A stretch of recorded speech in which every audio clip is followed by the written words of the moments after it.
આ UPI fraud છે એ technically કઈ રીતે એક્ઝિક્યુટ થાય છે? બહુ ઇઝી ફ્રોડ છે, બહુ જ ઇઝી ફ્રોડ છે. કેમ કે પેમેન્ટ એક્સેપ્ટ કરવા માટે બહુ બધી મેથડ્સ છે.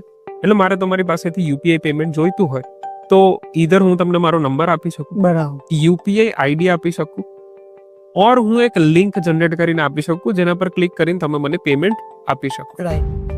યુપીઆઈ ફ્રોડમાં જનરલી એવું થાય છે કે લોકોને પૈસા મળતા હોય આવી લોભામણી જાહેરાત આપવામાં આવે કે તમે એક કોન્ટેસ્ટમાં ભાગ લીધો છે, જો તમે 5 ક્વેશ્ચનના આન્સર આપ્યા છે કોઈ વેબસાઇટ પર જઈને કે કોઈ ફોન પર રહીને, એ 5 આન્સર તમારા સાચા પડી ગયા છે, રાઈટ. તો તમને કૂપન આપવામાં આવે છે જેનાથી તમે આવું કરી શકશો.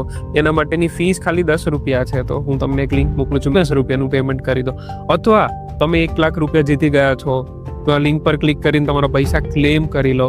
એ પૈસા ક્લેમ કરવા માટે થઈને એ જ સેમ મેથડ જેના પર હું મારા યુપીઆઈ પાસવર્ડ લખું, એવી જ રીતે સેમ હું મારા યુપીઆઈ પાસવર્ડ ત્યાં ટાઈપ કરું તો મારા અકાઉન્ટમાં પૈસા ક્રેડિટ થવાના બદલે ડેબિટ થવાનું સ્ટાર્ટ થાય.